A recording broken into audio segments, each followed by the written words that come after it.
बरसों बाद एक बार फिर तेजाब कांड से सिवान थर्रा उठा है। यहाँ ऑर्केस्ट्रा संचालक की तेजाब से नहलाकर हत्या किए जाने की घटना के बाद इलाके में सनसनी फैल गई है। घटना स्थल पर पुलिस के साथ आसपास के सैकड़ों लोग पहुंच गए। पाकिस्तान को रियासत-ए-मदीना बनाने का वादा करके सत्ता में आए प्रधानमंत्री इमरान खान के राज में भी देश में अल्पसंख्यकों का उत्पीड़न खुलेआम जारी है। जानकारी के अनुसार लाहौर में एक मेंटल हॉस्पिटल के अंदर बनाए गए चर्च पर मुस्लिम नर्सों ने कब्जा कर लिया और मुस्लिम धार्मिक गीत गाने लगी। उन्होंने स्थानीय ईसाई स्टाफ को धमकी दी कि या तो वे धर्म परिवर्तन करें, नहीं तो उन्हें ईशनिंदा काले कानून का सामना करना होगा। उत्तर प्रदेश के पंचायत चुनाव के नतीजों से सत्तारूढ़ योगी आदित्यनाथ सरकार को बड़ा झटका लगा है। सूबे की बीजेपी सरकार के एजेंडे में शामिल 3 जिलों वाराणसी, अयोध्या और मथुरा में समाजवादी पार्टी ने बड़ी जीत हासिल की है।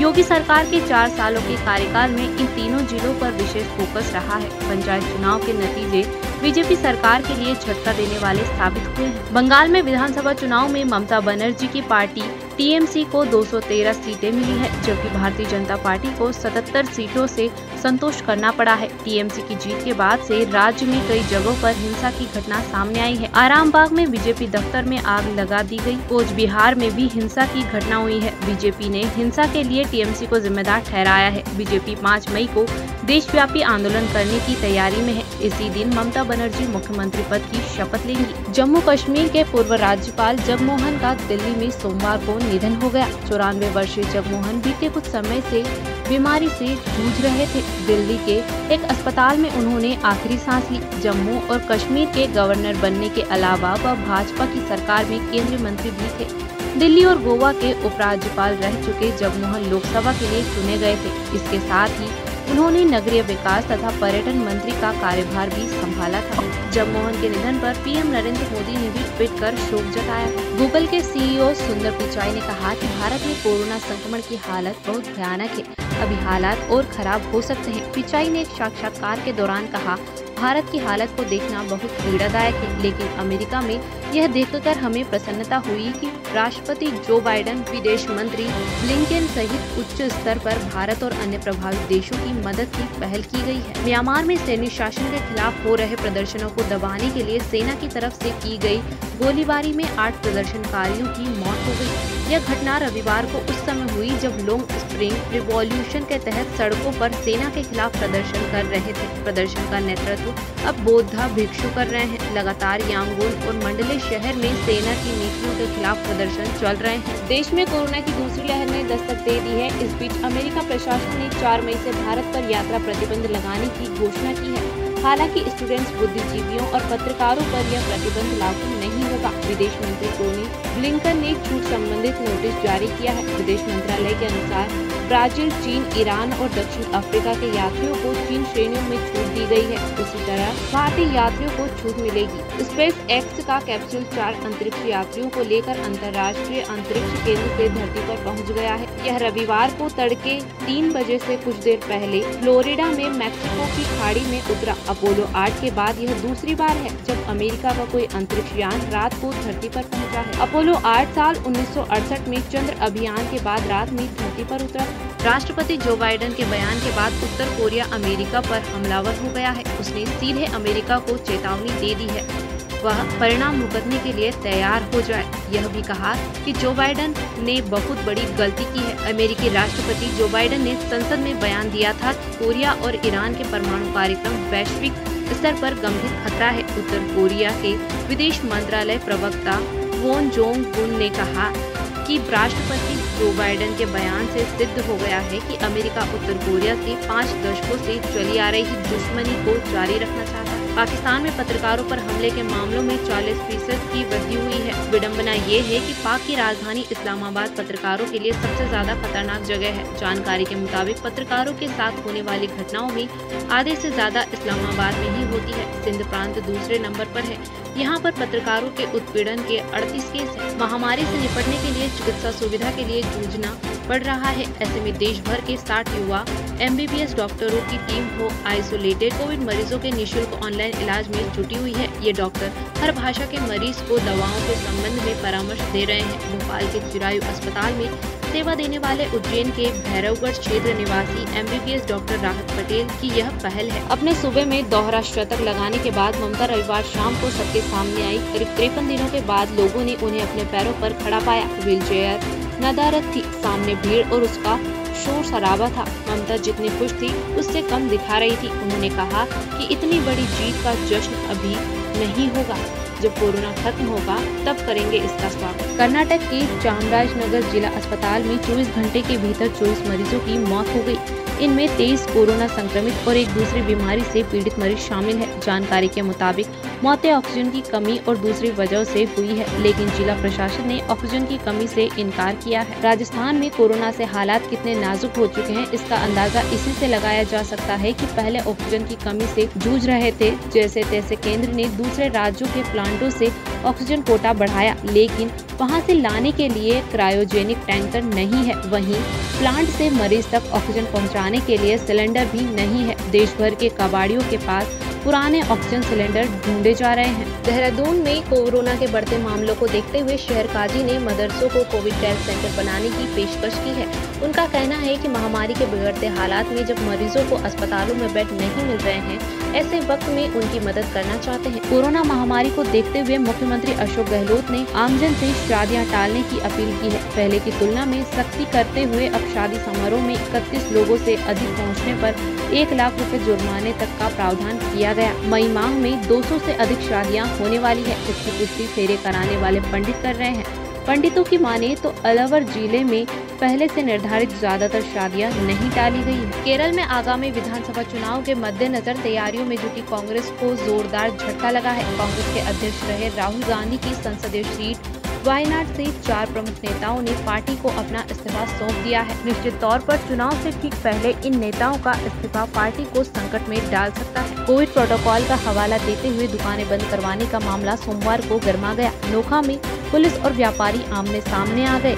मामला इतना बढ़ा कि नोखा थाना अधिकारी के गिरेबान पर व्यापारियों ने हाथ डाल दिया। आरोप है कि थाना अधिकारी अरविंद सिंह के साथ धक्का मुक्की की गई। पुलिस ने 2 व्यापारियों को हिरासत में लिया है। उनके खिलाफ मामला दर्ज करने की प्रक्रिया शुरू हो गई है। बाद में दुकानदारों की पिटाई का वीडियो भी सोशल मीडिया पर वायरल हो गया। राज्य सरकार द्वारा कोरोना के बढ़ते संकट को देखते हुए पहले से जारी लॉकडाउन जैसी गाइडलाइन को और अधिक कठोर करने के बाद दौसा में पुलिस प्रशासन ने सख्त रुख अपना लिया है। इसकी बागडोर कलेक्टर व SP ने संभाल रखी है। जिले की दूनी थाना क्षेत्र के जयपुर कोटा फोरलेन स्थित बंसली बाईपास पर सोमवार सुबह एक कैंपर अनियंत्रित होकर डिवाइडर से टकराकर पलट गया। हादसे में कैंपर सवार युवक की मौके पर ही मौत हो गई। वहीं एक दूसरा युवक गंभीर रूप से घायल हो गया। घायल को दूनी में प्राथमिक उपचार के बाद टोंक रेफर कर दिया गया।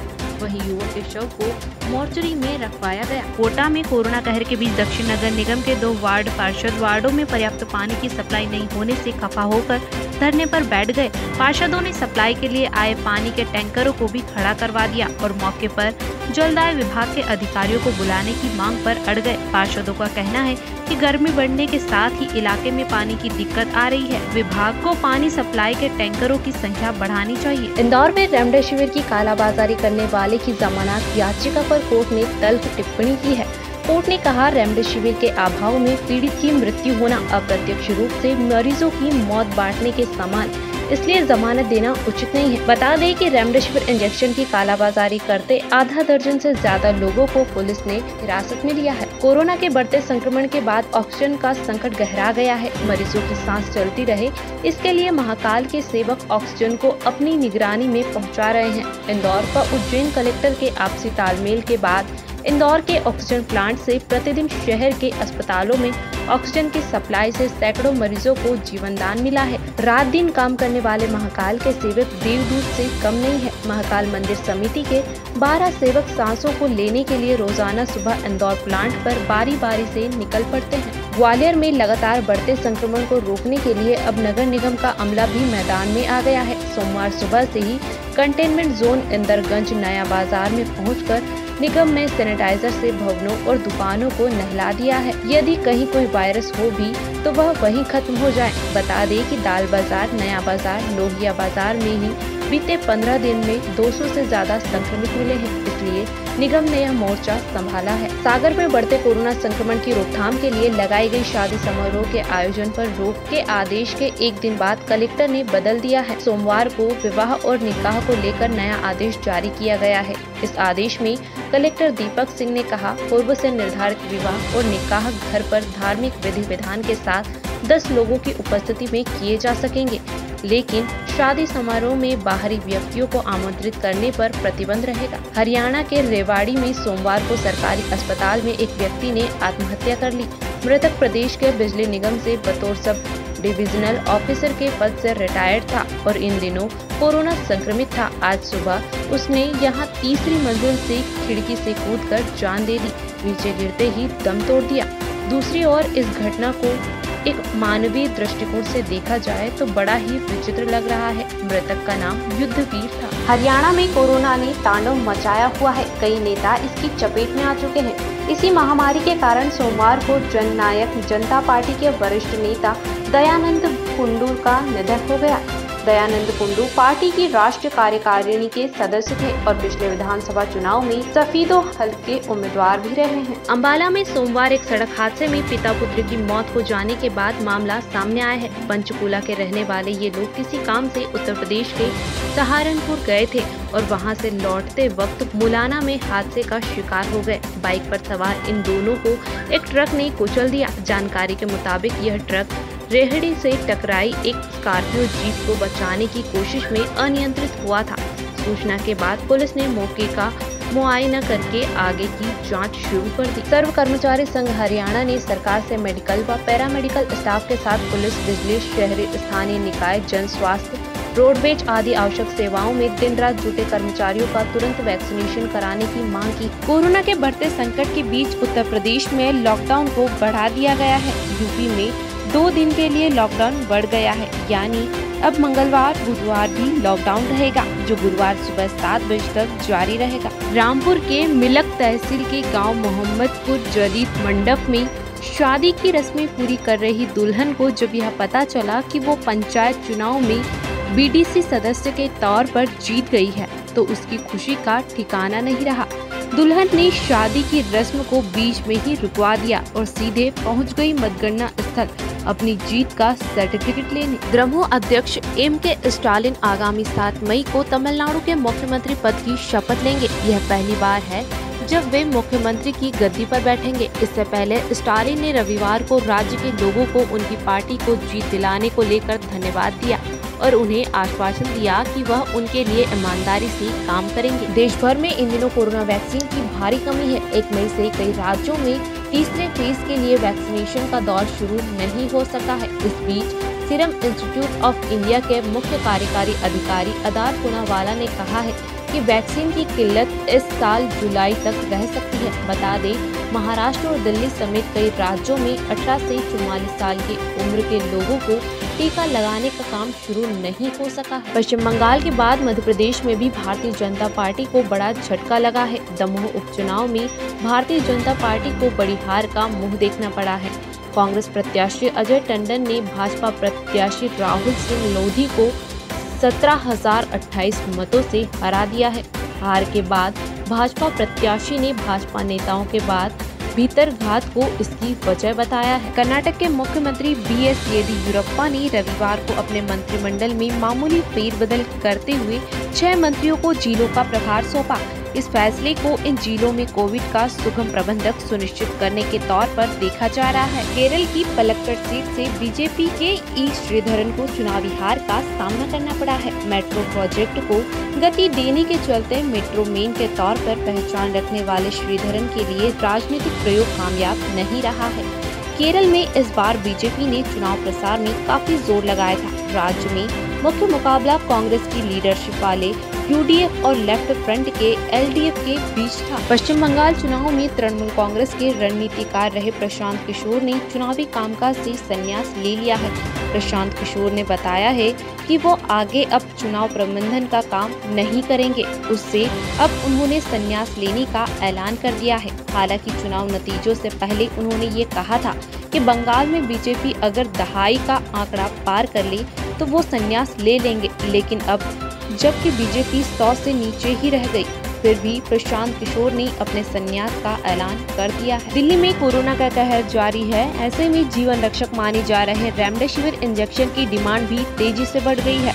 हर कीमत पर लोग इसे खरीदने के लिए तैयार है, लेकिन रेमडेसिविर आसानी से नहीं मिल पा रहा है। हाल ही में बीजेपी प्रवक्ता हरीश खुराना ने ट्विटर पर इसे लेकर कांग्रेस विधायक से मदद मांगी है। बड़नगर थाने पर मुखबिर द्वारा सूचना प्राप्त होने पर बड़नगर पुलिस बल तस्दीक एवं कार्यवाही हेतु मुखबिर द्वारा बताया स्थान टकरावदा गांव में तालाब के पास पहुंचे, जहां दो व्यक्ति एक नीले रंग का ट्रैक्टर व एक ट्रॉली लिए खड़े थे, जिसे घेराबंदी कर हिरासत में लिया। आरोपियों का हुलिया मुखबिर द्वारा बताए अनुसार पाए जाने पर ट्रैक्टर की तलाश लेते ट्रॉली में नीले रंग की त्रिपाल ढकी थी, जिसे हटाकर देखा तो देशी मदिरा होना पाया गया। शराब रखने व लाने ले जाने का वैध प्रमाण मांगते नहीं होना बताया। ट्रैक्टर ट्रॉली में अवैध शराब लगभग 140 पेटी जब्त की गई। झारखंड के हजारीबाग जिला अंतर्गत बड़का गांव विधानसभा क्षेत्र के विधायक अंबा प्रसाद ने हजारीबाग जिला मुख्यालय स्थित सदर हॉस्पिटल का निरीक्षण किया। निरीक्षण के क्रम में हॉस्पिटल की व्यवस्था से रूबरू हुए। इस क्रम में डीडीसी, सिविल सर्जन, चिकित्सा पदाधिकारी और चिकित्सकों से विधायक ने मुलाकात की एवं स्वास्थ्य संबंधी जुड़े सभी उपकरणों को दुरुस्त करने एवं हर चुनौती से निपटने के लिए तैयार रहने को कहा। इंदौर के पंचशील नगर में रहने वाली 28 वर्षीय रितु पत्नी किशन मौर्य ने अपने पति के खिलाफ घर में घुसकर मारपीट की शिकायत जूने इंदौर थाना पुलिस की है। पुलिस के मुताबिक रितु ने बताया कि आरोपी पति उसके घर आया और अंदर आकर धक्का मुक्की करने लगा। पत्नी से बच्ची को छीनने की कोशिश की। इसके बाद गाली गलौज करने लगा। पत्नी ने मना किया तो उसे हत्या की धमकी दी। मामले में पुलिस ने केस दर्ज कर लिया है। बिहार के बेगूसराय में कोरोना महामारी के बीच हुई एक शादी चर्चा का विषय बनी हुई है। दरअसल इस शादी में दूल्हा दुल्हन ने सोशल डिस्टेंसिंग का पालन करते हुए डंडे के सहारे से एक दूसरे को जयमाला पहनाई और रस्म को पूरी की। देश में कोविड-19 की दूसरी लहर आते ही लगातार कोरोना के मामले बढ़ते जा रहे हैं। इस मुश्किल समय में अक्षय कुमार, ट्विंकल खन्ना, सुष्मिता सेन, प्रियंका चोपड़ा समेत कई बॉलीवुड सेलेब्स अपना योगदान दे रहे हैं, जिनमें अब फरहान अख्तर का नाम भी जुड़ चुका है। फरहान ने हाल ही में अपने प्रोडक्शन एक्सेल मूवीज के जरिए कई एनजीओ को डोनेशन दिया है, जो ग्राउंड लेवल पर लोगों को ऑक्सीजन और खाना मुहैया करवा रहे हैं। इन एनजीओ की जानकारी भी एक्टर ने सोशल मीडिया पर शेयर की है। बॉलीवुड के मिस्टर परफेक्शनिस्ट कहे जाने वाले आमिर खान कुछ दिनों पहले ही कोविड-19 की चपेट में आ गए थे, जिससे अब एक्टर रिकवर हो चुके हैं। रिकवर होने के तुरंत बाद ही एक्टर ने बिना ब्रेक लिए दोबारा काम पर वापसी कर ली है। एक्टर अपनी फिल्म लाल सिंह चड्ढा की बची हुई शूटिंग लद्दाख में कर रहे हैं, जहां से लगातार तस्वीरें और वीडियो सामने आ रहे हैं। महाराष्ट्र में लॉकडाउन 15 दिनों के लिए बढ़ाए जाने से फिल्म और टीवी उद्योग से जुड़े लोगों का संकट और भी बढ़ गया है। सिने एम्प्लॉयज के संगठनों के फेडरेशन FWICE ने बताया कि लॉकडाउन बढ़ा तो 1000 करोड़ रुपए का नुकसान होना तय है। ये सरकार को पहले ही सूचित किया गया था। दूसरे स्टेट में बायो बबल में शूटिंग हो रही है। मुंबई तो सिने इंडस्ट्री का हब है, यहाँ भी परमिशन मिलनी चाहिए। शो बिग बॉस 14 की विनर रह चुकी रुबीना दिलेक भी अब कोरोना वायरस की चपेट में आ चुकी है। एक्ट्रेस ने अपने पॉजिटिव होने की खबर सोशल मीडिया के जरिए देते हुए संपर्क में आए लोगों से टेस्ट करवाने की भी अपील की है। साथ ही कहा कि अब वो 1 महीने बाद प्लाज्मा डोनेट कर पाएंगी। दिल्ली के अरुण जेटली स्टेडियम में बुधवार को इंडियन प्रीमियर लीग में चेन्नई सुपर किंग्स और राजस्थान रॉयल्स के बीच होने वाले मैच को स्थगित किया जा सकता है। सोमवार को KKR के वरुण चक्रवर्ती और संदीप वारियर और चेन्नई सुपर किंग्स के बॉलिंग कोच बालाजी सहित 3 लोगों के कोरोना पॉजिटिव होने का मामला सामने आने के बाद हड़कंप मच गया है। IPL 2021 में सोमवार को 2 नए कोरोना मामले सामने आने के बाद लीग को रद्द करने की मांग उठने लगी है। भारतीय क्रिकेट कंट्रोल बोर्ड को लीग को कैंसिल करने या जारी रखने पर फैसला लेना है। यदि यह IPL रद्द होता है तो बोर्ड को करीब 2000 करोड़ का नुकसान होगा। साथ ही इस साल भारत की मेजबानी होने वाले T20 वर्ल्ड कप पर भी खतरा मंडराने लगेगा। इंग्लैंड के पूर्व क्रिकेटर केविन पीटरसन IPL बीच में छोड़कर वापस अपने देश लौट सकते हैं। जानकारी के अनुसार भारत में बढ़ते कोरोना संक्रमण और IPL में सामने आए कोरोना के मामलों के बाद पीटरसन ने वतन वापसी का फैसला लिया है। वे UAE के रास्ते अपने देश लौट सकते हैं। इस दौरान वे 15 दिन UAE में क्वारंटाइन रहेंगे। इसके बाद इंग्लैंड के लिए रवाना होंगे।